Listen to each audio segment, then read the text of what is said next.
7ನೇ ತರಗತಿ ಕನ್ನಡ ಗದ್ಯ ಭಾಗ 4 ಮೈಲಾರ ಮಹದೇವ ಪ್ರಶ್ನೋತ್ತರಗಳು.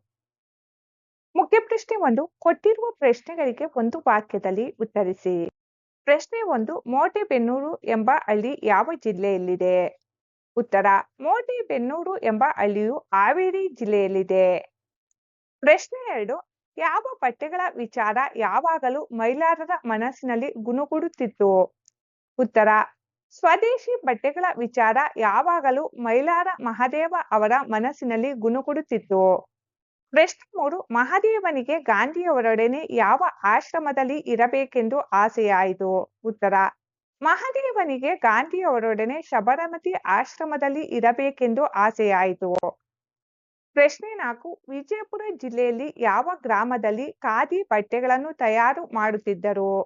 ಉತ್ತರ: ವಿಜಯಪುರ ಜಿಲ್ಲೆಯ ಕಲದಗಿ ಎಂಬ ಗ್ರಾಮದಲ್ಲಿ ಖಾದಿ ಬಟ್ಟೆಗಳನ್ನು ತಯಾರು ಮಾಡುತ್ತಿದ್ದರು. ಪ್ರಶ್ನೆ 5. 1942ರಲ್ಲಿ ಗಾಂಧೀಜಿಯವರು ಯಾವ ಘೋಷಣೆ ಮಾಡಿದರು? ಉತ್ತರ: 1942ರಲ್ಲಿ ಗಾಂಧೀಜಿಯವರು ಬ್ರಿಟಿಷರೇ ಭಾರತ ಬಿಟ್ಟು ತೊಲಗಿ ಎಂಬ ಘೋಷಣೆ ಮಾಡಿದರು. ಪ್ರಶ್ನೆ 6. ಮಹದೇವ ಅವರು ಎಲ್ಲಿ ಪೊಲೀಸರ ಬಂದೂಕು ಅಪಹರಿಸಿದರು? ಉತ್ತರ: ಮಹದೇವ ಅವರು ಹೊನ್ನತಿ ಎಂಬಲ್ಲಿ ಪೊಲೀಸರ ಬಂದೂಕು ಅಪಹರಿಸಿದರು. ಪ್ರಶ್ನೆ 2. ಕೆಳಗಿನ ಪ್ರಶ್ನೆಗಳಿಗೆ 2-3 ವಾಕ್ಯಗಳಲ್ಲಿ ಉತ್ತರಿಸಿ. ಪ್ರಶ್ನೆ 1. ಮಹದೇವ ಕಲದಗಿ ಎಂಬ ಒಂದು ಗ್ರಾಮಕ್ಕೆ ಹೋಗಿ ಏನು ತಿಳಿದುಕೊಂಡರು? ಉತ್ತರ: ಮಹದೇವ ಅವರಿಗೆ ಖಾದಿ ಬಟ್ಟೆಗಳನ್ನು ಕುರಿತು ಪ್ರಚಾರ ಮಾಡಬೇಕೆಂಬ ಆಸೆ ಹೆಚ್ಚಾಗಿತ್ತು. ಅದಕ್ಕಾಗಿ ಅವರು ವಿಜಯಪುರ ಜಿಲ್ಲೆಯ ಕಲದಗಿ ಗ್ರಾಮಕ್ಕೆ ಹೋಗಿ ಅಲ್ಲಿ ಖಾದಿ ಬಟ್ಟೆಗಳನ್ನು ತಯಾರು ಮಾಡುವುದು ಹೇಗೆ ಎಂದು ತಿಳಿದುಕೊಂಡರು. ಪ್ರಶ್ನೆ 2. ದಂಡಿಯಾತ್ರೆಯಲ್ಲಿ ಹೆಜ್ಜೆ ಹಾಕಿದ ಮಹದೇವರಿಗೆ ಆದ ಶಿಕ್ಷೆ ಏನು? ಉತ್ತರ: ಮಹದೇವ ಅವರು ಸಬರಮತಿ ಆಶ್ರಮದಿಂದ ಗಾಂಧೀಜಿಯವರೊಡನೆ ಪ್ರಸಿದ್ಧ ದಂಡಿ ಸತ್ಯಾಗ್ರಹದಲ್ಲಿ ಭಾಗವಹಿಸಿದರು. ಈ ಸತ್ಯಾಗ್ರಹದಲ್ಲಿ ಭಾಗವಹಿಸಿದ್ದಕ್ಕಾಗಿ ಬ್ರಿಟಿಷ್ ಸರ್ಕಾರವು ಅವರಿಗೆ 6 ತಿಂಗಳ ಕಾಲ ಸೆರೆಮನೆ ವಾಸದ ಶಿಕ್ಷೆಯನ್ನು ನೀಡಿತು. ಪ್ರಶ್ನೆ 3. ಮಹದೇವ ಮತ್ತು ಸಿದ್ದಮತಿ ಇಬ್ಬರು ಸೇವಾಶ್ರಮದ ಸಂಚಾಲಕರಾಗಿ ಮಾಡಿದ ಕೆಲಸಗಳೇನು? ಉತ್ತರ: ಮಹದೇವ ಮತ್ತು ಅವರ ಪತ್ನಿ ಸಿದ್ದಮತಿ ಇಬ್ಬರು ಸೇವಾಶ್ರಮದ ಸಂಚಾಲಕರಾಗಿ ಹಳ್ಳಿಗರ ಸೇವೆ ಮಾಡಿದರು. ಅವರು ಚರಕದಿಂದ ನೂಲು ತೆಗೆಯುವುದು, ಪ್ರಕೃತಿ ಚಿಕಿತ್ಸೆ ಮತ್ತು ವ್ಯಾಯಾಮ ಮುಂತಾದವುಗಳನ್ನು ಹಳ್ಳಿಯ ಜನರಿಗೆ ಅಭ್ಯಾಸ ಮಾಡಿಸಿದರು ಹಾಗೂ ಅಲ್ಲಿ ತಯಾರಾಗುತ್ತಿದ್ದ ಖಾದಿಯನ್ನು ಊರೂರಿಗೆ ಕೊಂಡೊಯ್ದು ಮಾರಾಟ ಮಾಡಿದರು. ಪ್ರಶ್ನೆ 4. ಮಹದೇವ ರಕ್ತದ ಮಡುವಿನಲ್ಲಿ ಬಿದ್ದದ್ದು ಏಕೆ? ಉತ್ತರ: ಹಾವೇರಿ ಜಿಲ್ಲೆಯ ಹೊಸರಟ್ಟಿ ಎಂಬಲ್ಲಿ ಬ್ರಿಟಿಷ್ ಸರ್ಕಾರದ ಕಂದಾಯ ವಸೂಲಿ ಕೇಂದ್ರದ ಮೇಲಿದ್ದ ಪೊಲೀಸರ ತುಕಡಿಗೆ ಮಹದೇವ ಅವರು ತಮ್ಮ ಸಂಗಡಿಗರೊಂದಿಗೆ ಮುತ್ತಿಗೆ ಹಾಕಿದರು. ಮಹದೇವ ಅವರು ಖಜಾನೆಯ ಬೀಗ ಮುರಿಯುವುದರಲ್ಲಿ ನಿರತರಾಗಿದ್ದಾಗ ಅಲ್ಲಿ ಅಡಗಿ ಕುಳಿತಿದ್ದ ಒಬ್ಬ ಬ್ರಿಟಿಷ್ ಪೊಲೀಸ್ ಅಧಿಕಾರಿ ಮಹದೇವ ಅವರ ಎದೆಗೆ ನೇರವಾಗಿ ಗುಂಡು ಹೊಡೆದನು. ಇದರಿಂದಾಗಿ ಮಹದೇವ ಅವರು ರಕ್ತದ ಮಡುವಿನಲ್ಲಿ ಬಿದ್ದರು. ಮುಖ್ಯ ಪ್ರಶ್ನೆ 3. ಕೆಳಗಿನ ಪ್ರಶ್ನೆಗಳಿಗೆ 5-6 ವಾಕ್ಯಗಳಲ್ಲಿ ಉತ್ತರಿಸಿ. ಪ್ರಶ್ನೆ 1. ಮಹದೇವ ಅವರು ಜೈಲಿನಿಂದ ಬಿಡುಗಡೆಯಾದ ಮೇಲೆ ಮಾಡಿದ ಕಾರ್ಯಗಳ್ಯಾವುವು? ಉತ್ತರ: ಮಹದೇವರು ಹಲವಾರು ಬಾರಿ ಜೈಲಿಗೆ ಹೋಗಿದ್ದರಿಂದ ದೇಹದ ಆರೋಗ್ಯದ ಬಗೆಗೆ ಅವರಿಗೆ ಕಾಳಜಿ ಉಂಟಾಯಿತು. ಶಿಸ್ತುಬದ್ಧವಾದ ವ್ಯಾಯಾಮ ಕಲಿಯುವಾಗಲೇ ಔಷಧಗಳ ಶಾಸ್ತ್ರವನ್ನು ಅಭ್ಯಾಸ ಮಾಡಿದರು.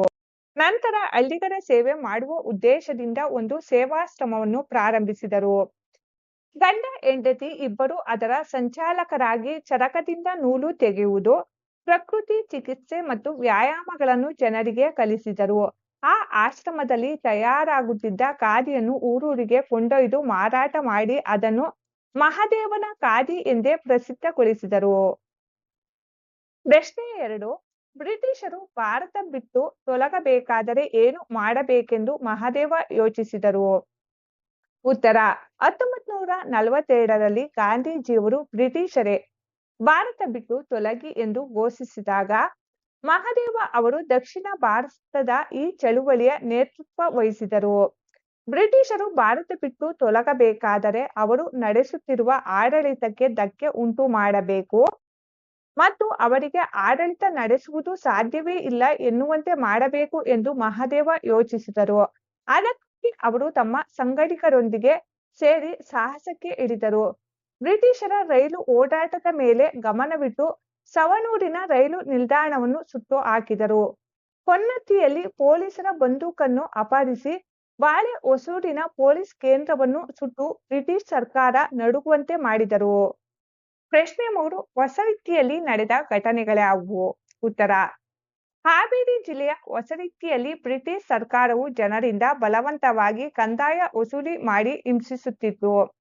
ಆ ಸರ್ಕಾರಿ ಕೇಂದ್ರವನ್ನು ಆಕ್ರಮಿಸಿಕೊಳ್ಳಲು ಮಹದೇವ ನಿರ್ಧರಿಸಿದರು. 1943 ಏಪ್ರಿಲ್ 1ರ ಬೆಳಿಗ್ಗೆ ಹೊಸರಿಟ್ಟಿಯ ವೀರಭದ್ರ ದೇವಸ್ಥಾನದ ಪಕ್ಕದಲ್ಲಿದ್ದ ಖಜಾನೆಗೆ ಮಹದೇವ ತಮ್ಮ ಸಂಗಡಿಗರೊಂದಿಗೆ ಮುತ್ತಿಗೆ ಹಾಕಿದರು. ಇವರ ಧೈರ್ಯಕ್ಕೆ ಹೆದರಿ ಹಲವು ಪೊಲೀಸರು ಓಡಿ ಹೋದರು. ಮಹದೇವ ಅವರು ಖಜಾನೆಯ ಬೀಗ ಮುರಿಯುತ್ತಿದ್ದಾಗ ಅಡಗಿ ಕುಳಿತಿದ್ದ ಪೊಲೀಸನೊಬ್ಬ ಇವರ ಎದೆಗೆ ಗುಂಡು ಹೊಡೆದನು. ರಕ್ತದ ಮಡುವಿನಲ್ಲಿ ಬಿದ್ದ ಮಹದೇವ ಅವರು ಪೊಲೀಸನನ್ನು ಹೊಡೆಯಲು ಹೋದ ತಮ್ಮ ಸಂಗಡಿಗರನ್ನು ನಮ್ಮದು ಅಹಿಂಸಾತ್ಮಕ ಹೋರಾಟ, ಹಿಂಸೆ ಮಾಡಿದಿರಿ ಎಂದು ತಡೆದು ದೇಶಕ್ಕಾಗಿ ಪ್ರಾಣತ್ಯಾಗ ಮಾಡಿದರು. ಮುಖ್ಯ ಪ್ರಶ್ನೆ 4. ಖಾಲಿ ಜಾಗವನ್ನು ಸೂಕ್ತ ಪದಗಳಿಂದ ಭರ್ತಿ ಮಾಡಿ. ವಾಕ್ಯ 1. ಪ್ರಾಥಮಿಕ ನಂತರದ ವಿದ್ಯಾಭ್ಯಾಸಕ್ಕಾಗಿ ಮಹದೇವ ಡ್ಯಾಶ್ ಶಾಲೆಗೆ ಹೋದರು. ಉತ್ತರ: ಹಂಸಭಾವಿಯ. ಪ್ರಾಥಮಿಕ ನಂತರದ ವಿದ್ಯಾಭ್ಯಾಸಕ್ಕಾಗಿ ಮಹದೇವ ಹಂಸಭಾವಿಯ ಶಾಲೆಗೆ ಹೋದರು. ವಾಕ್ಯ 2. ಮಹದೇವ ಡ್ಯಾಶ್ ಚಳುವಳಿಯಲ್ಲಿ ಭಾಗವಹಿಸಿ ಜೈಲು ಸೇರಿದರು. ಉತ್ತರ: ಅಸಹಕಾರ.